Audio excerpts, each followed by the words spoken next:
ამერიკის არმიის თადარიგის პოლკოვნიკი და საგარეო პოლიტიკის კვლევის ინსტიტუტის ევრაზიის პროგრამის დირექტორი ბობ ჰამილტონი შტატების მიერ ბიძინა ივანიშვილის სანქცირებას მიესალმება, თუმცა ფიქრობს, რომ ეს ნაბიჯი ბაიდენის ადმინისტრაციას უფრო ადრე უნდა გადაედგა. მისი თქმით, სანქციები ივანიშვილის წინააღმდეგ არის ის საფასური, რაც ოლიგარქმა საქართველოს ავტორიტარულ ტრაექტორიაზე შებრუნებისთვის უნდა გადაიხადოს. ჰამილტონთან ინტერვიუ ამერიკის ხმამ ჩაწერა.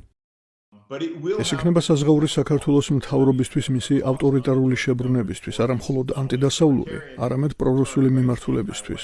სანქციების გამოცხადება და ის გზა, რაც ადმინისტრაცია მის დასაწესებლად გამოიყენა, იმის თქმას ნიშნავდა, რომ ამერიკა ხედავს საქართველოს არა მხოლოდ როგორც ავტორიტარულს, არამედ ასევე როგორც პრორუსულსაც.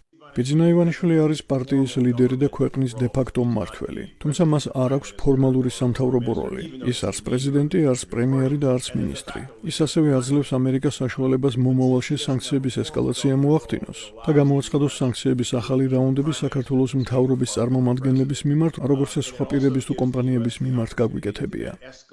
ბობ ჰამილტონი საუბრობს ქართული ოცნების პროპაგანდაზე, რომლის თანახმად ამერიკა საქართველოს ურთიერთობები ტრამპის ხელისუფლებაში მოსვლის შემდეგ გაუმჯობესდება. მისი თქმით, ეს მცდარი დამოკიდებულება არ ადგას, სულ უფრო მეტი რესპუბლიკელი პოლიტიკოსი აკრიტიკებს ივანიშვილის პარტიას, რომელიც რუსეთთან ერთად ირანსა და ჩინეთს დაუახლოვდა. ვფიქრობ, ეს ძალიან ჭკვიანური იყო ჯო უილსონის მხრიდან, რომ მან გააფართოვა ამ თემაზე საუბარი არა მხოლოდ როგორც ავტორიტარული და პრორუსული მთავრობის შესახებ, არამედ მის შესახებ, ვისაც კარგი ურთიერთობა აქვს ირანთან და ჩინეთთან. ჩინეთის სტრატეგიული პარტნიორია, ჩინური კომპანია ააშენებს ახალ ანაკლიის პორტს. ესაა ქართული ოცნების მთავრობის მოქცევა იმ ჩარჩოში, რომ ის არა მხოლოდ ავტორიტარული და პრორუსულია, არამედ ასევე თანამშრომლობს ამერიკის სხვა მოწინააღმდეგეებთან. ამერიკის არმიის თადარიგის პოლკოვნიკი შტატების მხრიდან საქართველოსთან მიმართებით ხისტი პოლიტიკის გატარებას ემხრობა. ბობ ჰამილტონი ამბობს, რომ ამერიკამ საქართველოს სამხედრო დახმარება უნდა შეუწყვიტოს.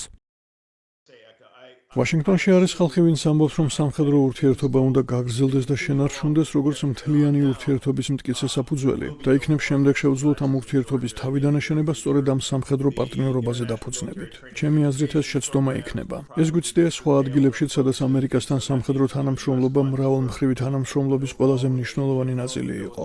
ეს თითქმის არასდროს გამოდის. მე არ ვურჩევდი არავის საქართველოსთან დაკავშირებით ამის გაკეთებას.